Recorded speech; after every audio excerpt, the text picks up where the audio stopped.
नमस्कार, आप देख रहे हैं A1 उत्तराखंड और आपके साथ मैं हूं आशीष तिवारी। बुलेटिन में सबसे पहले एक नजर हेडलाइंस पर।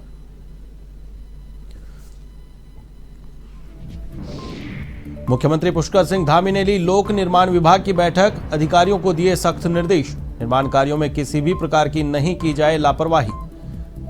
तो सीएम ने नेपाल संसदीय समिति के विधायकों एवं समन्वयकों से की भेंट।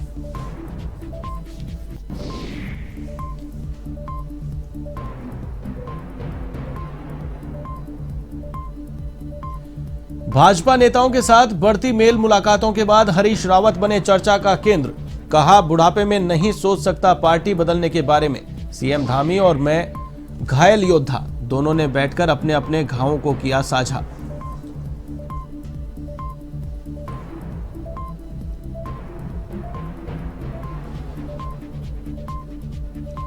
देहरादून के 78 वर्षीय बुजुर्ग ने राहुल गांधी के नाम की अपनी सारी संपत्ति का वसीयतनामा कांग्रेस नेता प्रीतम सिंह को सौंपा। कहा, राहुल गांधी के विचारों से अत्यंत प्रभावित, उनके परिवार ने दी है सर्वोच्च कुर्बानी।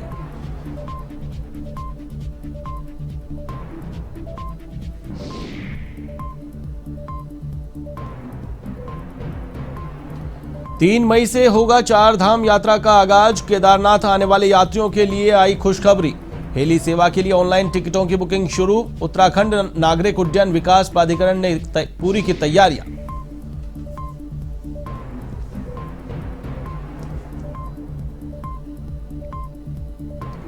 हल्द्वानी के ग्रामीण इलाकों में तेंदुए का आतंक। हरिपुर कुंवर गांव में तेंदुए ने किया हमला, एक शख्स हुआ घायल। वन विभाग की टीम ने लिया जायजा।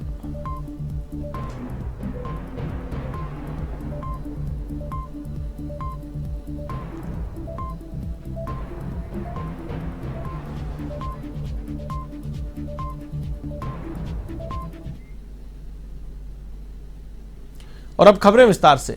मुख्यमंत्री पुष्कर सिंह धामी ने सचिवालय में लोक निर्माण विभाग की समीक्षा के दौरान अधिकारियों को सख्त दिशा निर्देश दिए हैं। प्रदेश में सड़क एवं पुलों के निर्माण कार्य में किसी भी प्रकार की लापरवाही बर्दाश्त नहीं की जाएगी। उन्होंने कहा कि कार्यों का निर्धारित समयावधि में पूरा करने के साथ गुणवत्ता पर विशेष ध्यान दिया जाए और कार्यों की गुणवत्ता में कोई शिकायत आई तो संबंधित अधिकारियों और एजेंसियों पर सख्त कार्रवाई की जाएगी। मुख्यमंत्री ने कहा कि जनहित में अधिकारियों को कार्य संस्कृति एवं कार्य व्यवहार में सुधार लाना होगा। इसके लिए पूरा सिस्टम मजबूत किया जाए। मुख्यमंत्री धामी ने कहा कि प्रदेश के सर्वांगीण विकास के लिए हम सबको मिलकर प्रयास करने हैं। प्रदेश के विकास को गति देने के लिए वे न तो स्वयं चैन की नींद सोएंगे और न ही अधिकारियों को सोने देंगे।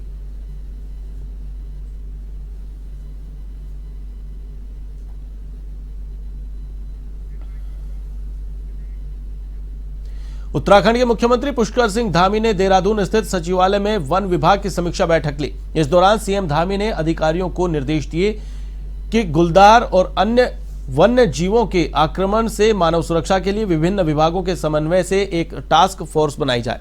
यदि किसी क्षेत्र में बच्चे पर गुलदार आक्रमण करता है तो इसके लिए संबंधित क्षेत्र के वनाधिकारी और डीएफओ की जिम्मेदारी तय की जाए।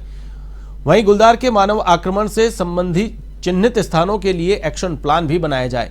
सीएम धामी ने कहा कि वन क्षेत्र में अवैध खनन और अवैध पातन पर सख्त कार्रवाई की जाए, साथ ही वनाग्नि की घटनाओं को रोकने के लिए प्रभावी प्रयास किए जाएं। बैठक में कैबिनेट मंत्री सुबोध उनियाल, मुख्य सचिव डॉक्टर एस संधू, अपर मुख्य सचिव आनंद वर्धन, प्रमुख वन संरक्षक विनोद कुमार सिंघल, महाप्रबंधक वन निगम डीजे के शर्मा, प्रमुख वन संरक्षक ज्योत्सना शितलेंग समेत कई अधिकारी और कर्मचारी मौजूद रहे।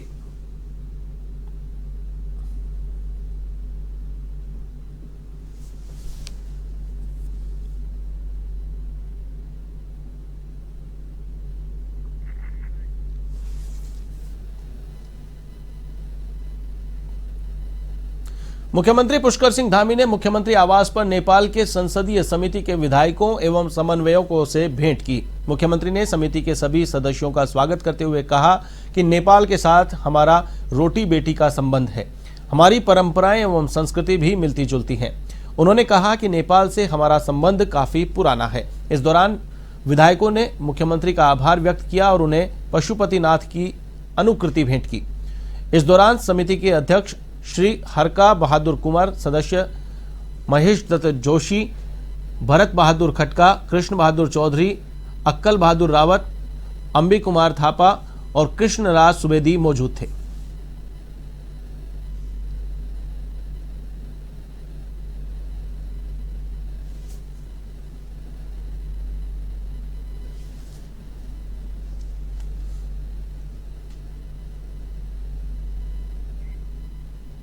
उत्तराखंड के काबीना मंत्री गणेश जोशी ने जल जीवन मिशन कार्यक्रम के तहत बुराशखंड पुनर्गठन पंपिंग योजना का शिलान्यास किया। 9 करोड़ रुपए की लागत से बनने वाली इस परियोजना से पानी की समस्या से निजात मिल पाएगी। साथ ही 1 वर्ष के भीतर इस योजना को पूरा किया जाना है, जिससे 8 गांवों को पानी का लाभ मिल सकेगा। इस दौरान कैबिनेट मंत्री का स्वागत किया गया। मौके पर सैकड़ों की संख्या में ग्रामीण मौजूद रहे।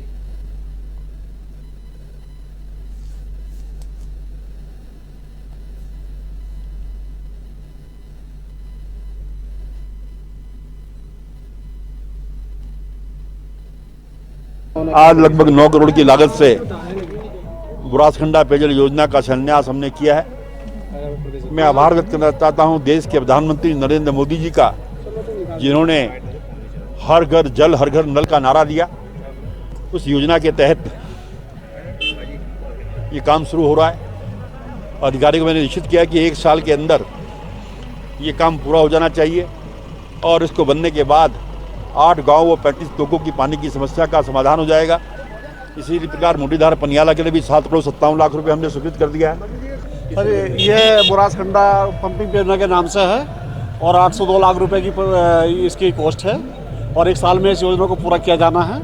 और इसमें 8 राजस्व गाँव हैं, जिसमें से 2 डिस्ट्रिक्ट है, 2 विधानसभाएं हैं, मसूरी और धनौल्टी, जिसमें से 4 गाँव राजस्व गाँव हमारे टेहरी के हैं और 4 राजस्व गाँव हमारे रायपुर ब्लॉक के देहरादून के हैं। और इनकी जो पॉपुलेशन है 3344 के लगभग पॉपुलेशन इसकी बेस ईयर की है। और जो 30 साल के लिए हमने इसको डिज़ाइन किया 2052 तक इसकी पॉपुलेशन है 4465 और 1 साल में हम इस कार्य को पूरा कर देंगे और कार्य भी पूरा गुणवत्तापूर्वक पूर्ण करेंगे, आश्वस्त करते हैं हम आपको, और योजना जल्दी पूर्ण करके जनता को लाभान्वित कर दी जाए।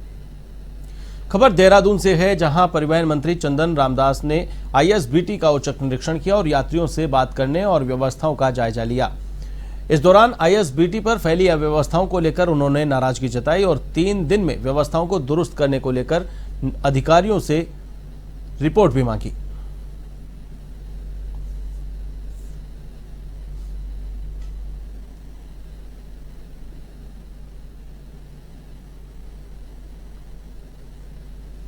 छोटी छोटी चीज़ों में कमी है, चूँकि हम किराए में हैं यहाँ।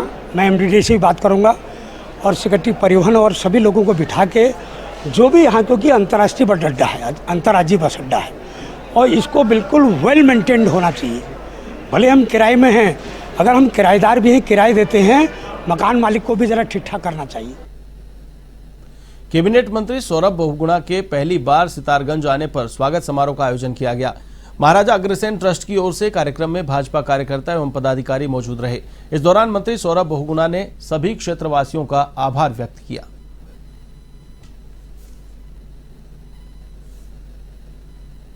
सभी कार्यकर्ताओं का धन्यवाद करूंगा, बूथ के कार्यकर्ताओं से लेकर मंडल के कार्यकर्ताओं से लेकर प्रदेश कार्यकर्ताओं का, जिन्होंने मुझे संघर्ष के साथ लड़ाया और यहाँ से जीतने का मौका दिया, मैं आशीर्वाद दिया और उसी के कारण है कि आज मैं कैबिनेट मंत्री बनकर उनके बीच में आया हूँ और सारे कार्यकर्ताओं का धन्यवाद किया। आज उनके सहयोग के लिए धन्यवाद किया, उनके आशीर्वाद के लिए धन्यवाद किया और उनसे ये उम्मीद जताई कि जो सितारगंज की जनता ने हमसे उपेक्षा करी है, चुनाव में हमको भरोसा जता के उन्होंने भारतीय जनता पार्टी को जिताया है कि हम सब मिलकर सितारगंज के विकास के लिए अपना सहयोग देंगे।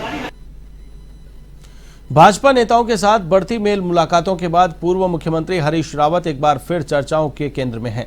हालांकि सियासी फिजाओं में उन्हें लेकर तरह तरह के सवाल तैरने लगे तो उन्हें खुद ने आगे आकर कहा कि अब बुढ़ापे में पार्टी बदलने के बारे में सोच भी नहीं सकता। विधानसभा चुनाव परिणामों के बाद खुद मुख्यमंत्री पुष्कर सिंह धामी सहित तमाम भाजपा नेता पूर्व मुख्यमंत्री हरीश रावत से उनके घर पर जाकर मुलाकात कर चुके हैं।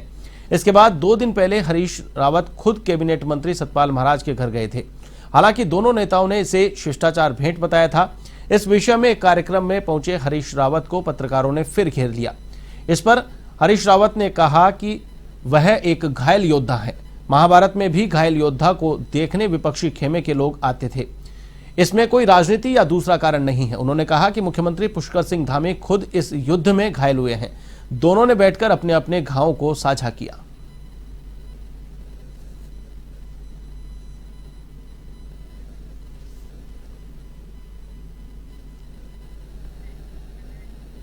खबर उत्तराखंड के ऋषिकेश से है, जहां चारधाम यात्रा शुरू होने में महज 26 दिन शेष रह गए हैं। बावजूद इसके अभी तक चारधाम यात्रा की तैयारियां दुरुस्त होती हुई दिखाई नहीं दे रही हैं। तारीख पर तारीख दिए जाने के बावजूद अधिकारी धरातल पर काम करने को तैयार नहीं है। ऐसे में चारधाम यात्रा की तैयारियों पर भी सवाल खड़े होना लाजमी है। इसी के चलते ऋषिकेश में गढ़वाल आयुक्त सुशील कुमार ने नगर निगम सभागार में संबंधित विभागों के अधिकारियों की बैठक ली। इस दौरान चारधाम यात्रा की तैयारियों को लेकर संबंधित विभागों के अधिकारियों से एक एक करके फीडबैक लिया गया, साथ ही आवश्यक दिशा निर्देश भी दिए गए।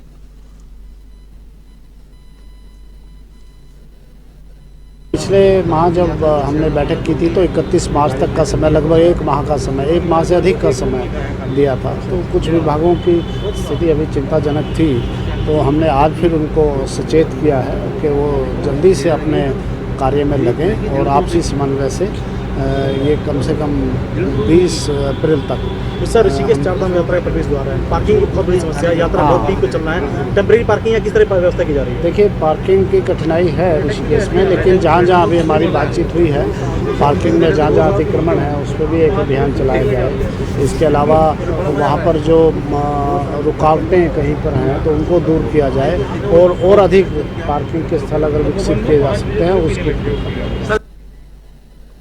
देहरादून में नेहरू कॉलोनी डालनवाला की रहने वाली पुष्पा मुंजियाल ने अपनी सारी संपत्ति कांग्रेस सांसद राहुल गांधी के नाम कर दी है। इसको लेकर महिला ने देहरादून कोर्ट में वसीयतनामा भी पेश किया। आपको बता दें कि नेहरू कॉलोनी की रहने वाली मेघराज की बेटी पुष्पा ने अपनी सारी संपत्ति राहुल गांधी के नाम कर दी है। इस बात की जानकारी देते हुए कांग्रेस पार्टी के महानगर अध्यक्ष लालचंद शर्मा ने कहा कि राहुल गांधी के नाम अपनी संपत्ति कर वसीयतनामा पूर्व प्रदेश अध्यक्ष प्रीतम सिंह को सौंपा है। महिला पुष्पा का कहना है कि वह राहुल गांधी के विचारों से अत्यंत प्रभावित हैं और उनके परिवार ने देश की आजादी से लेकर आज तक हमेशा आगे बढ़कर अपनी सर्वोच्च कुर्बानी दी है।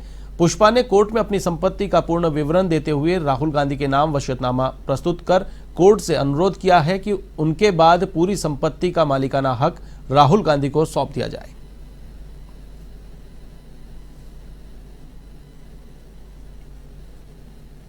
हमारे लिए बड़ी खुशी की बात भी है कि पुष्पा मुंजियाल जी, जिन्होंने कि आज हमारे नेता राहुल गांधी जी को अपनी चल संपत्ति जो भी है उसके अंदर वसीयतनामा करने का काम किया है और उन्होंने कहा भी है कि देश की आज़ादी में बहुत बड़ा योगदान इस परिवार का है और लगातार जो है आज भी देश की अखंडता और एकता के लिए जो है राहुल जी काम कर रहे हैं। तो मैं अपनी जो भी संपत्ति है और मेरे इस वसीयतनामे के बाद भी जहां भी मेरी जो संपत्ति होगी वो राहुल जी के नाम रहेगी। स्वागत है। चारधाम यात्रा के दौरान केदारनाथ के लिए संचालित होने वाली हवाई सेवा के लिए ऑनलाइन टिकटों की बुकिंग शुरू हो गई है। इसके लिए उत्तराखंड नागरिक उड्डयन विकास प्राधिकरण ने सभी तैयारियां पूरी कर ली हैं। गढ़वाल मंडल विकास निगम को ऑनलाइन टिकटों की बुकिंग करने की जिम्मेदारी सौंपी गई है। आपको बता दें कि प्रदेश में 3 मई से चारधाम यात्रा शुरू होगी। इससे पहले केदारनाथ धाम के लिए गुप्तकाशी, सिरसी और फाटा से संचालित होने वाली हवाई सेवा के लिए ऑनलाइन टिकटों की बुकिंग शुरू कर दी गई है।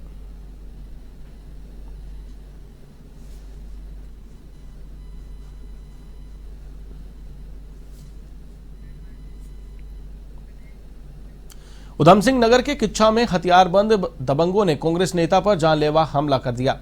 घटना में कांग्रेस नेता गंभीर रूप से घायल हो गया, जिन्हें अस्पताल में भर्ती करवाया गया है। किच्छा में बरा सोसाइटी के अध्यक्ष गुलशन सिंधी पर 1 दर्जन से अधिक हथियारबंद बदमाशों ने उस समय हमला बोल दिया जब किच्छा के रोडवेज बस स्टैंड पर गुलशन सिंधी अपनी कार को खड़ी कर रहे थे। दबंगों ने कांग्रेस नेता गुलशन सिंधी पर लोहे की रॉड और तलवार से हमला कर दिया। घटना की सूचना पर कांग्रेसियों और व्यापारियों में गुस्सा देखा जा रहा है। कांग्रेस विधायक तिलकराज बेहड़ के नेतृत्व में लोगों ने धरना प्रदर्शन कर नाराजगी जाहिर की। प्रदर्शन कर रहे लोगों ने कोतवाली पुलिस पर आरोपियों को संरक्षण देने और आरोपियों को बचाने का आरोप लगाया। तो वहीं पुलिस ने मामला दर्ज कर आरोपियों की तलाश शुरू कर दी है।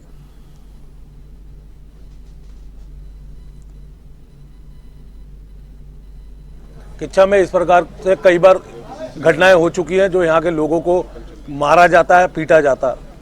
उसी की कड़ी में एक बार पहले इनके छोटे भाई पर भी हमला हुआ, मनोज भाई पर, और उसकी रिपोर्ट भी इसी कोतवाली में दर्ज है। और उसमें साफ साफ लिखा था, धमकी दी गई थी कि तुम्हें और तुम्हारे भाई को हाथ पैर तोड़ के उनकी मालाएं पहना के तुम्हारे गले में डालेंगे।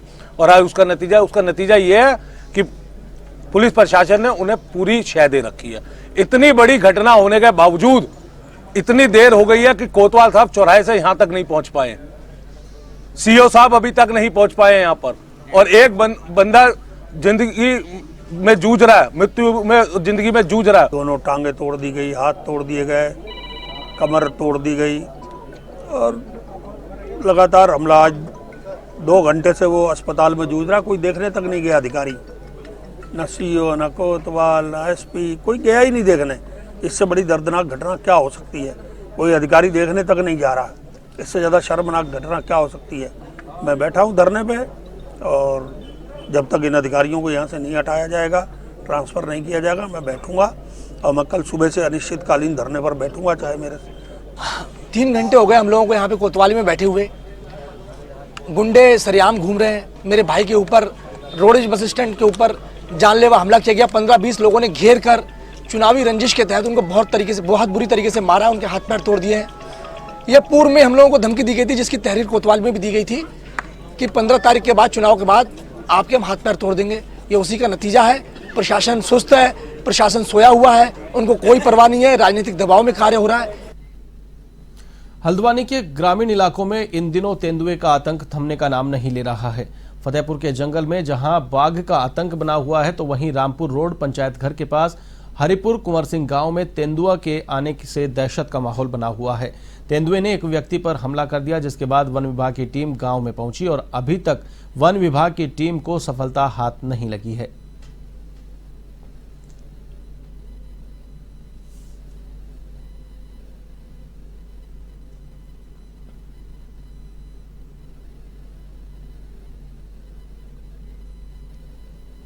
उत्तराखंड के हल्द्वानी में नगर निगम के आयुक्त पंकज उपाध्याय के निर्देश पर मछली बाजार में अवैध निर्माण हटाने का नोटिस जारी किया गया था। इसी को लेकर नगर आयुक्त और सिटी मजिस्ट्रेट ऋचा सिंह ने कार्रवाई करते हुए मछली बाजार में अवैध अतिक्रमण को हटाना। हालांकि इस दौरान नगर निगम को पार्षदों और अतिक्रमण करने वालों का खासा विरोध झेलना पड़ा। ऐसे में पुलिस ने सरकारी कार्य में अड़चन डालने वालों को गिरफ्तार किया।